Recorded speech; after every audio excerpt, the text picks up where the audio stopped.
Hey everyone, it's me, Garrett. Just a heads up that this episode contains harsh language, so take care when listening.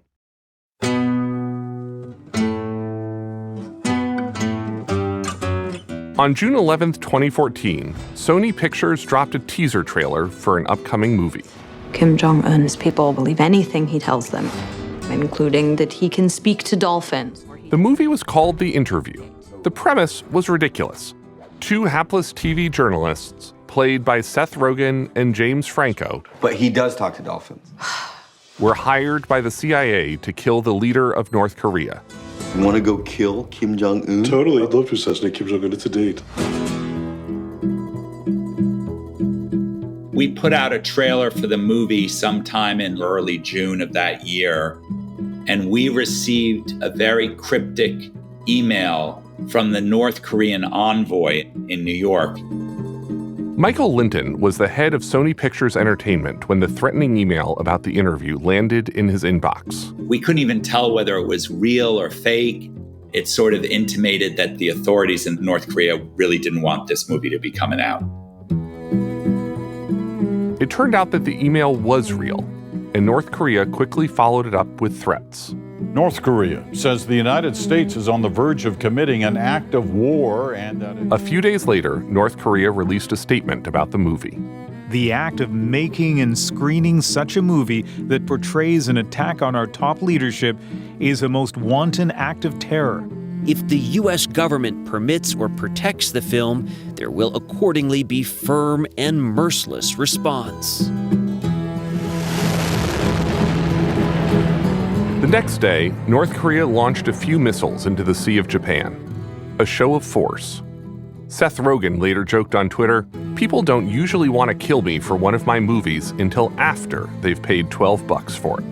As the North Korean state news agency put it, the provocative storyline is leading to, quote, an explosion of outrage and fury within our army. Linton had never been in the position of having his movie threatened by a foreign government, so he reached out to the experts, the U.S. State Department. Everybody told me they're mostly bluster, they don't do anything.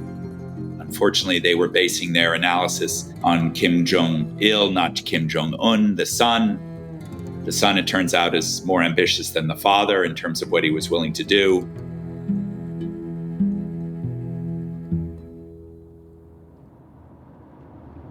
After a summer filled with nervous internal meetings and check-ins with government authorities, Sony set the release date of The Interview for Christmas Day 2014. And on Monday, November 24th, Linton was on his way to work. I'm just driving to the office, and I get a call from our CFO saying that the systems are down, and they don't know why. On the Sony lot, IT staffers were sprinting around, trying to warn employees to unplug their computers. But for many, it was too late. Their screens filled with an image of a creepy red skeleton and a phrase, hacked by #GOP, Guardians of Peace. The studio was brought to a standstill. Not only were the systems fried, but they had rendered about 70% of the laptops unusable. And on every unusable screen, a message. We've already warned you, and this is just a beginning. We've obtained all your internal data, including your secrets and top secrets. If you don't obey us, we'll release data shown below to the world. Below was a sampling of what they had stolen. Copies of actors' passports, email inboxes, what appeared to be pirated copies of entire unreleased movies.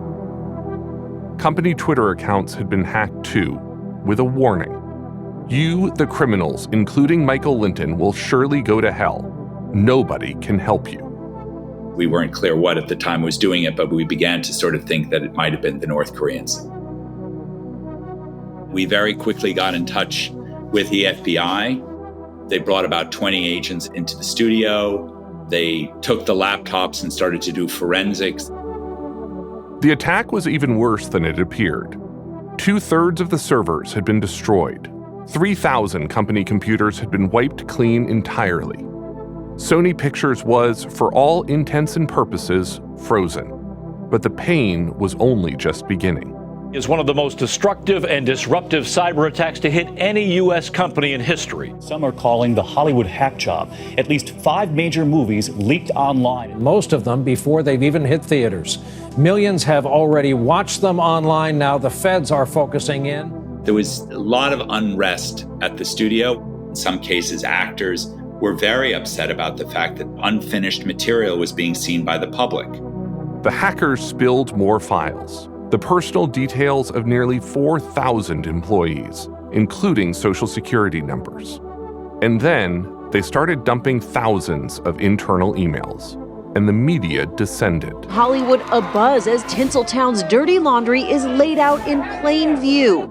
Emails claim to show a top producer criticizing Angelina Jolie's talent and ego, employees bashing Adam Sandler's movies.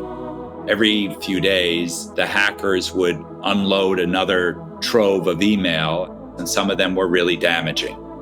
Virtually every single news outlet felt compelled to publish this material and chase the story. Other emails even making racial remarks about President Obama. This hack attack is hugely embarrassing for Sony. Many of the most damning emails had come from the account of Amy Pascal, a Sony Pictures executive. Gossip blogs, trade publications, and news outlets all ran stories airing her dirty laundry. The more invasive combed through her Amazon purchases and poked fun at the products she used. I sort of said this is a violation of privacy. You're assisting a hostile power in what they're trying to do, but to no end. It made no difference to the news outlets. It was not journalism's finest hour.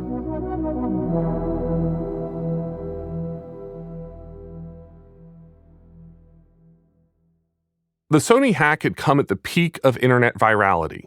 Not only could the hackers use the internet and the media to air Sony's secrets, social media made sure it spread far and wide. But despite the mounting cost of the breach, Linton was undeterred. It was extremely important that we stay true to the mission of getting the movie out. The North Koreans sent out an email that threatened the theaters and an audience directly. The warning reads, "How bitter fate those who seek fun in terror should be doomed to. The world will be full of fear.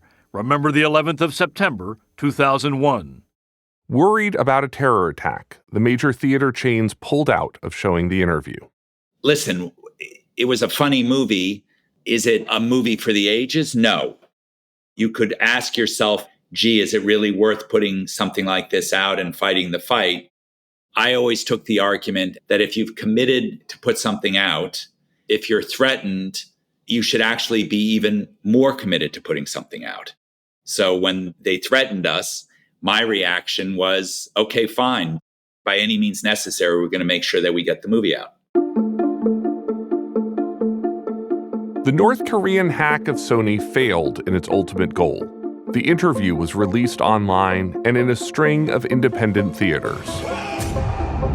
Theatergoers watched a final scene depicting Kim Jong-un getting blown up to the strains of Katy Perry's Firework. There were no terror attacks.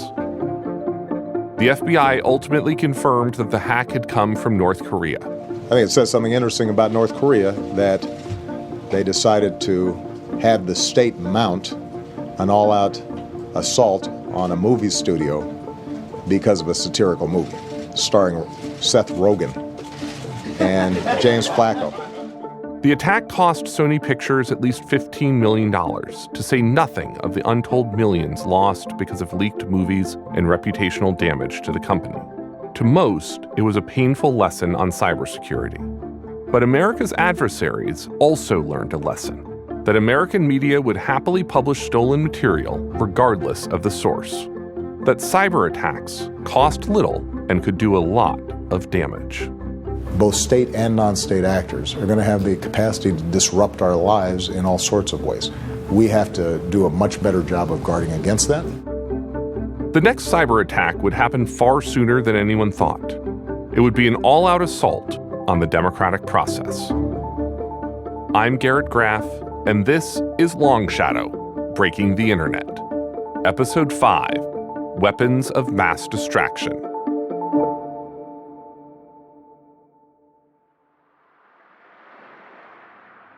It's early in the morning on September 11th, 2014.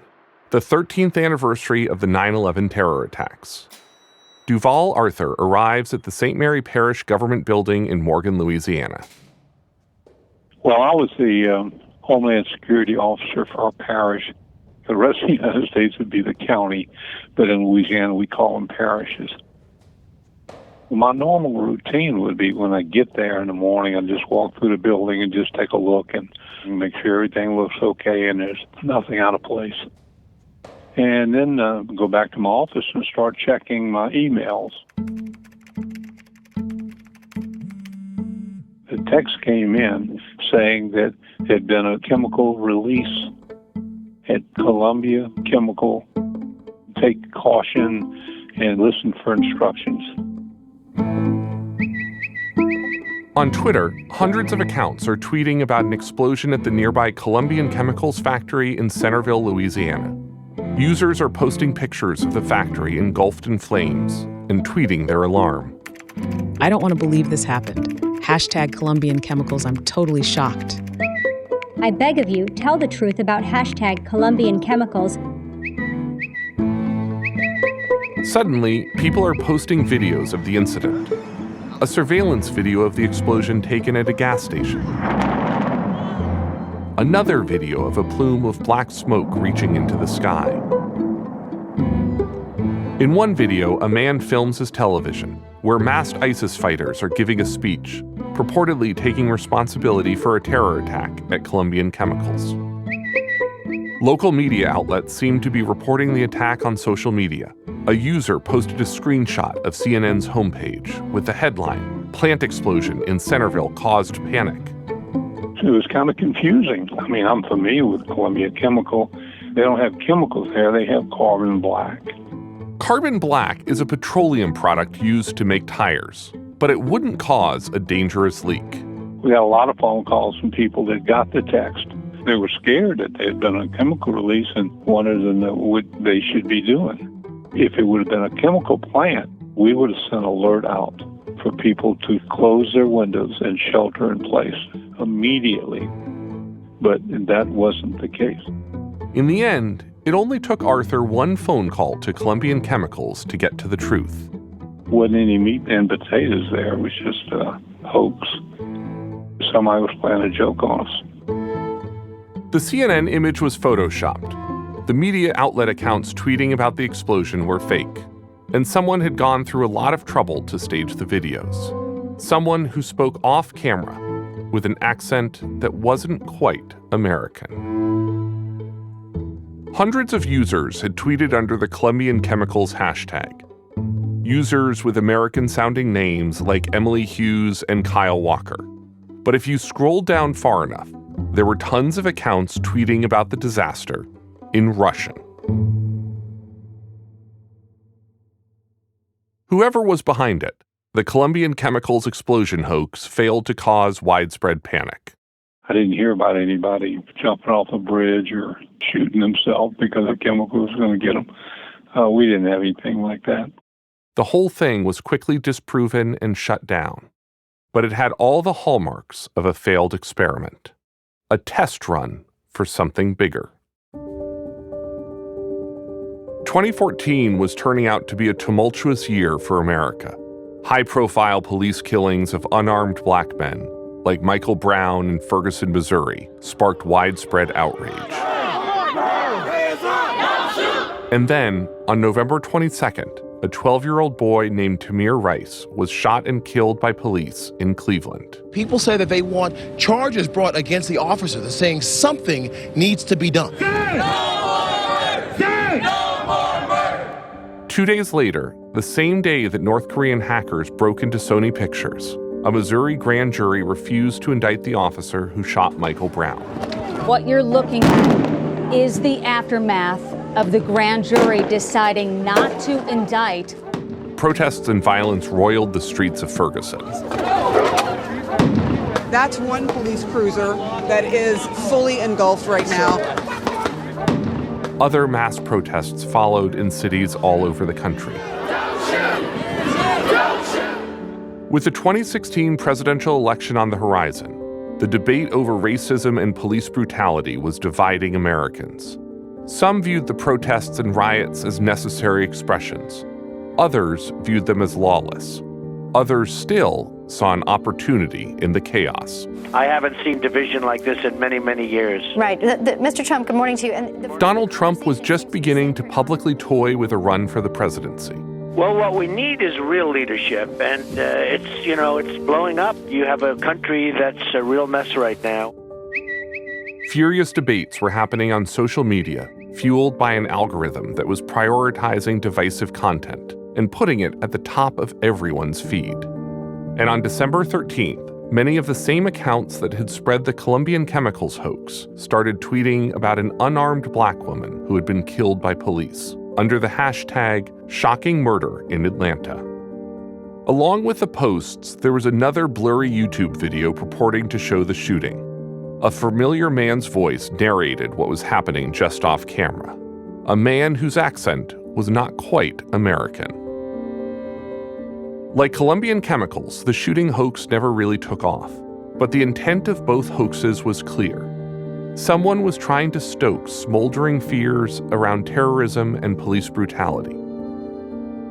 There didn't seem to be much point to these hoaxes. They were just attempts to sow chaos. No one knew yet that the chaos was the point.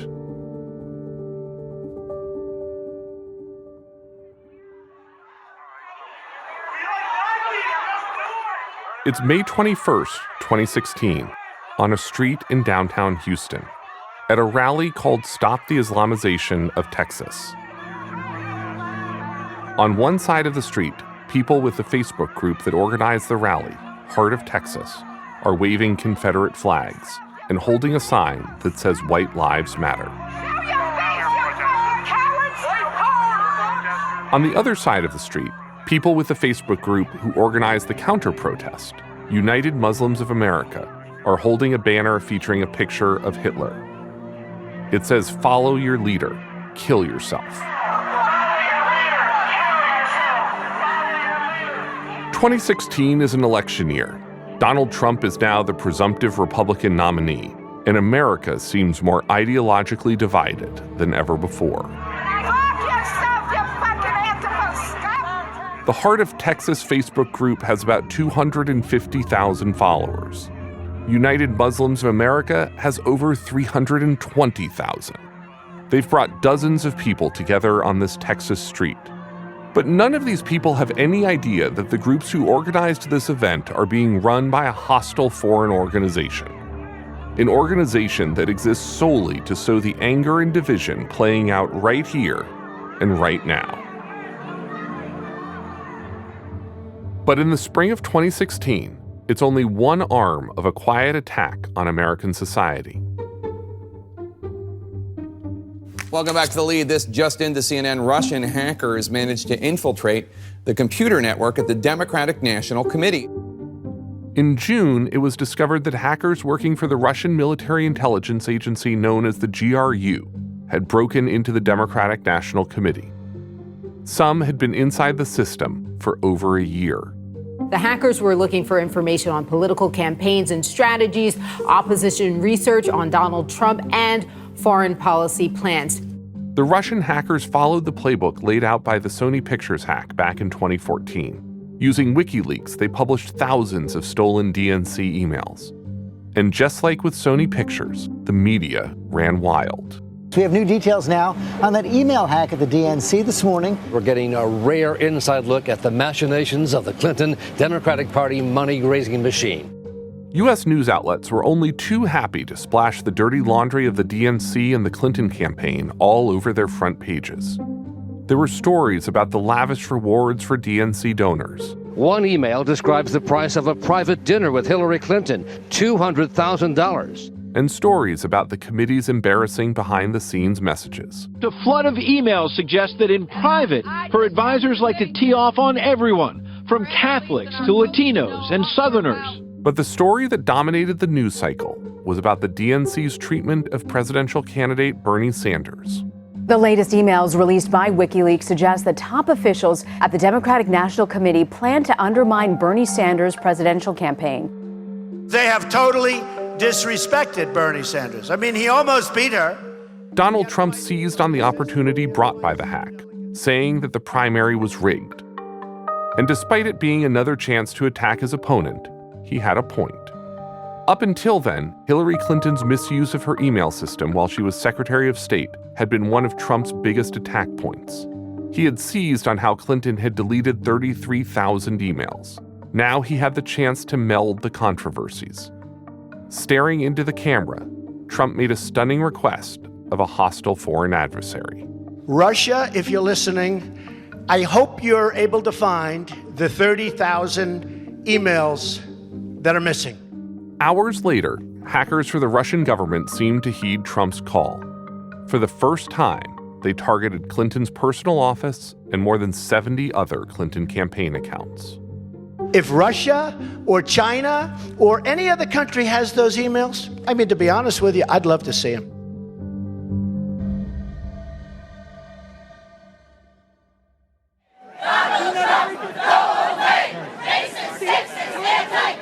As the election summer drew to a close, Donald Trump was pulling closer to Hillary Clinton in the polls. In Florida, a key battleground state, political groups were organizing on social media and taking to the streets.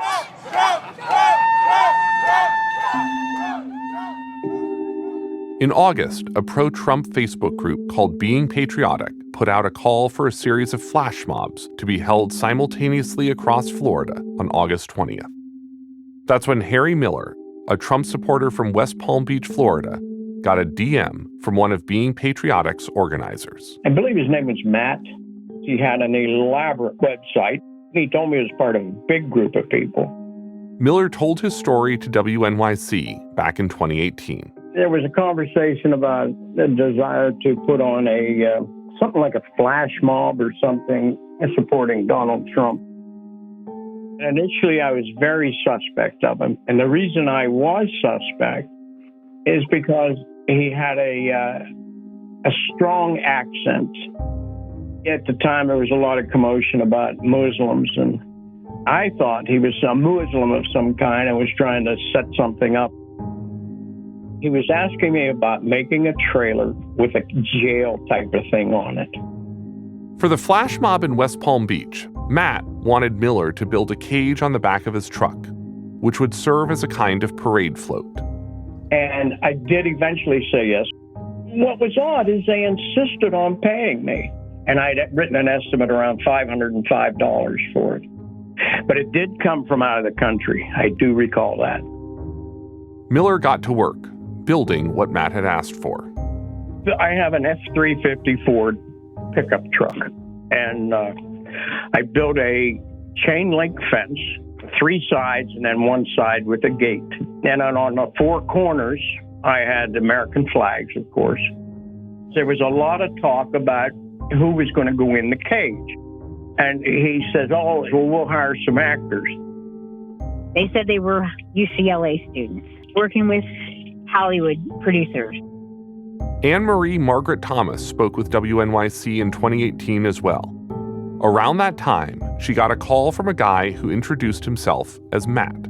He said he wanted to hire her to play Hillary Clinton.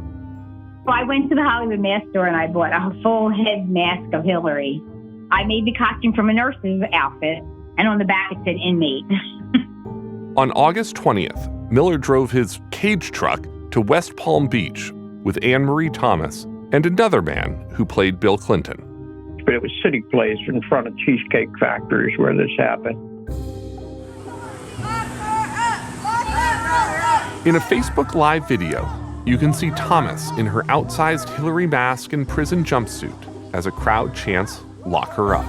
Lock her up! Lock her up! The guy playing Bill Clinton mills around, pretending to fondle the women nearby.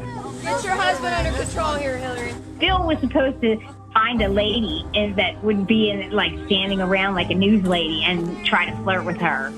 Bill's trying to flirt with me. And then they put us in jail. Woohoo! Go Trump! At the same time, a few more flash mobs took place across Florida that day. Most of them were just a handful of Trump supporters who held signs and chanted, Southwest Florida for Trump!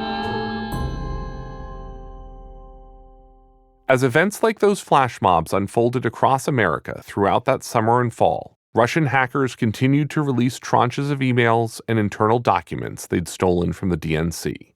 Those leaks disrupted and damaged the Clinton campaign. On October 7, 2016, with less than a month to go in the race, U.S. intelligence released an unprecedented statement warning that Russia was meddling in the election.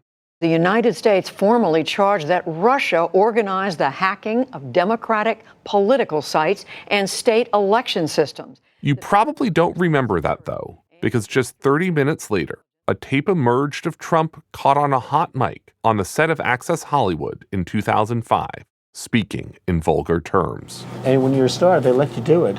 You can do anything. Whatever you want. Grab them by the you can do anything. It was a scandal that would have destroyed other candidates, but it mostly served as a distraction from the bigger story of Russian interference. It's hard to know exactly how much impact all of this had on the election. What we know is what happened next. Donald Trump will be the 45th president of the United States. What started off as unlikely, impossible, is now reality. Trump's win took the country by surprise. Many were left wondering how it could have happened, including, reportedly, Trump himself, who had to hastily write a victory speech. Sorry to keep you waiting, complicated business. So many online factors conspired to elect Trump. There was a swarm of right-wing trolls who spread memes supporting him and in turn bashing Clinton. There was a media that breathlessly covered every turn of his campaign. And there were social media algorithms that further split an already divided country. Now it's time for America to bind the wounds of division, have to get together. I say it is time for us to come together as one united people. It's time. America was in uncharted waters. A hostile foreign government had used the internet to attack the pillars of our democracy. But the intelligence community had little imagination for just how broad the attack had been. That while hackers wreaked havoc on our political system, another shadowy group had been trying to hack our emotions and stoke the flames of division in American society.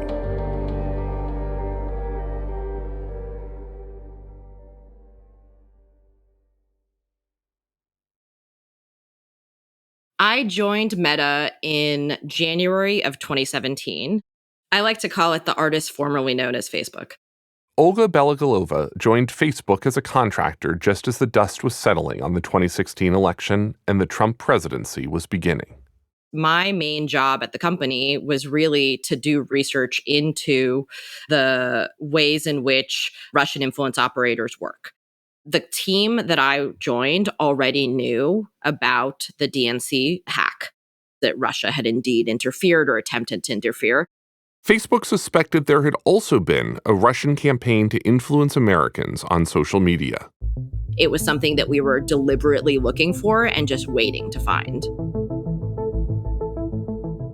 Part of Belogolova's job was to know the history. Propaganda efforts had long been at the center of Russia's political toolbox, but they had really taken off with the advent of the internet. Дорогие россияне, дорогие соотечественники, сегодня на меня возложено... Back on December 31st, 1999, as the world braced for Y2K, the Russian presidency was turned over to Vladimir Putin. Vladimir Putin, the career spy, talks about establishing what he calls a dictatorship of the law. In the years after Putin rose to power, conversations on the Russian internet shifted dramatically in support of Putin's regime. One reason for this shift was a pro-Putin youth movement called Nashi, which was paying people around $3 per comment to make thousands of comments online, bending the conversation. Commenters would bombard negative stories about Putin, attacking the credibility of the journalists who wrote them. In the years since, those early Russian web brigades had grown into troll armies who could game social media trends to counter, silence, and scare political dissidents in Russia and abroad. And Belogolova and her team at Facebook had found evidence that in 2016, they'd set their sights on America.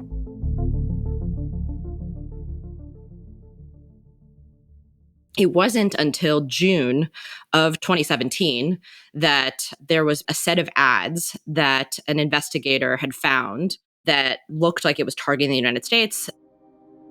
It was a set of ads, all of them promoting Facebook pages. Pages with names like Being Patriotic, United Muslims of America, and Heart of Texas. Pages that seemed American in origin, with ads that had been paid for in Russian rubles. A whole group of people gets together and starts doing an investigation. Everyone that works in threat intelligence, investigators that work on fraud, scam, and e-crime, investigators across the board that were sort of brought together into this task force in order to try to figure out what was going on here. We need to figure out who's behind this.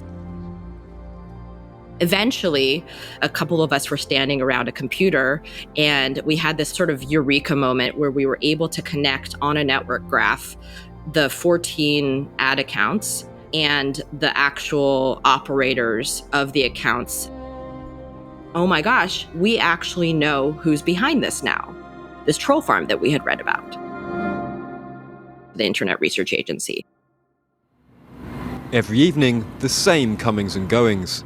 These offices north of St. Petersburg are home to a secret production line that never stops. It's been dubbed the factory of trolls. At the time, the Internet Research Agency was housed in a normal-looking office building in St. Petersburg. Inside, professional trolls were paid about $700 a month to spread misinformation and Russian propaganda online.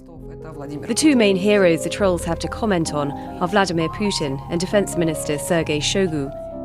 The Internet Research Agency had made international news for its information campaigns.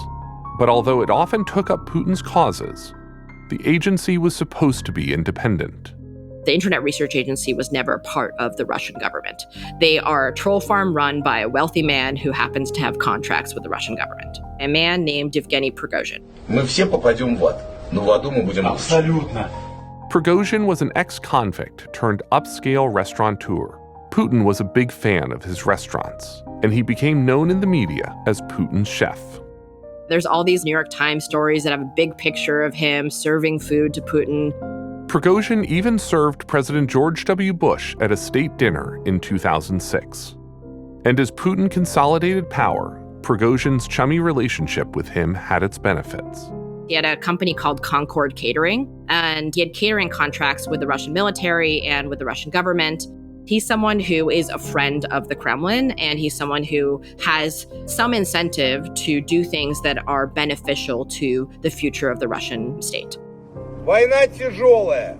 When he wasn't running contracts for kindergarten school lunches, Prigozhin ran an army of literal mercenaries for the Kremlin. That army, the Wagner Group, was known for a particular brand of sadism and brutality on the battlefield. As a side project, Prigozhin established the Internet Research Agency in 2013.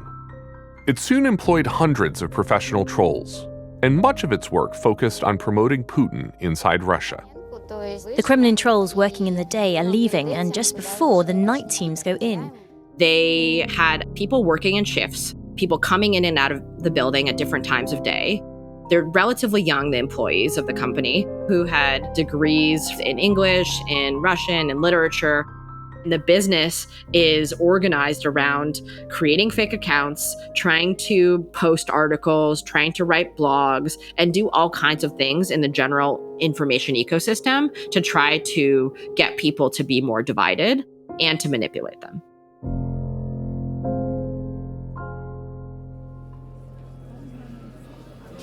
The agency was organized like any digital marketing firm. There were departments focused on data analysis and search engine optimization. There was a graphics department that could, for example, make a fake version of the CNN homepage showing a fake terrorist attack. In 2014, the IRA created a new unit called the Translator Project that would focus on the US population. And that's when it carried out the Colombian chemicals hoax. With an election on the horizon, the Translator Project set out an explicit goal: spread distrust toward the candidates and the political system in general. They would get these sort of briefers on understanding American politics, instructions that explained things like NSA, surveillance, and gun control issues in the United States. There were instructions that people got to watch House of Cards to try to understand American politics. There are two types of vice presidents, doormats and matadors. Which do you think I intend to be? One of my favorite things that I found, there was this explainer of what the word butthurt means and how to use it correctly in online discourse. Slang guidance that makes you sound authentic online. From 2014 through 2016, the Translator Project would grow to more than 80 employees. They worked around the clock with a day shift and a night shift to ensure 24/7 coverage of the U.S. They grew dozens of Facebook pages into 6-digit followings. Some of that content was anti-Hillary and pro-Trump. Some of the content was pro-Blue Lives Matter. Some of it was pro-Black Lives Matter. I wouldn't say that there's one clear policy perspective or a desire to actually push one particular idea. A lot of these campaigns looked very similar to what we know the Soviets did during the Cold War, which is most of the time, they're just trying to create chaos. Creating chaos means trying to get people to be further entrenched in their views and trying to push whatever happens to be divisive. It doesn't really matter to them. There's an expression in Russian, "вешать лапшу на уши," putting a whole bunch of spaghetti on your ears. What it actually translates to is that you're trying to tell a whole bunch of lies and get people to not believe in anything. Their focus is to not get you to believe anything in particular, but it's to get you to believe nothing at all. The sheer volume of the IRA's effort staggers the imagination.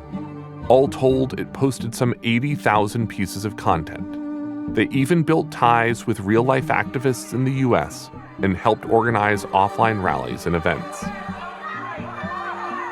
By the fall of 2016, they were spending $1.25 million a month on the operation. Some of the agency's efforts were of questionable value, like orchestrating a small flash mob in Florida with Trump supporters dressed up like Bill and Hillary Clinton in a cage. In many ways, it is a whole bunch of teenagers fucking around on the internet, trying to make these ridiculous Americans look even more ridiculous. The question is, how much of it was actually effective? And the interesting answer to that is that nobody really knows, even to this day. According to Facebook's estimates, more than 126 million Americans saw some of the IRA's propaganda. It's impossible to say what precise impact the trolls and hacks had on influencing voters and the media. But in a race as close as 2016 had been, everything mattered. For their part, the trolls at the Internet Research Agency felt that they had made an impact. U.S. intelligence later found that on election night, the workers on the Translator Project stayed up to watch the results come in.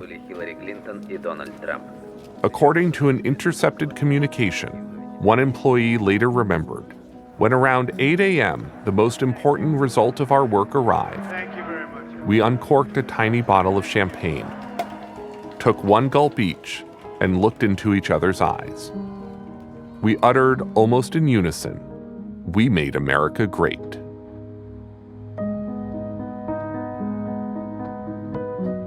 I think that someone even bothers to interfere, it should piss people off. But at the same time, we shouldn't give them more credit than they deserve. It's a lot easier to say, oh, the Russians did it, rather than to actually look internally, to be introspective, and to say, we do actually have a lot of political division in our country. We have to take some responsibility, and until we do that, we're going to be very easy to exploit. In 2017, when Facebook realized what the IRA had done, they called the U.S. Justice Department. Their revelations were news to the government. The FBI and Special Counsel Robert Mueller had been digging into the GRU hack on the DNC, but until that point had completely missed the IRA's parallel effort. Mueller would carry out a sweeping investigation of the IRA's activities, leading to a February 2018 indictment of 13 Russians and 3 companies. The indictment alleges that the Russian conspirators want to promote discord in the United States and undermine public confidence in democracy. We must not allow them to succeed. The indictment included Yevgeny Prigozhin and Concord Catering, the world's most interesting catering company. 5 years later, Prigozhin would attempt a mutiny on Putin's regime. 2 months after that, his plane would mysteriously fall out of the sky, as planes carrying Putin's enemies sometimes did. But in 2018, in the wake of the indictment and his newfound infamy, Prigozhin had a good laugh. The Americans are very impressionable people, and they see what they want to see, Prigozhin told a Russian news agency. I respect them very much.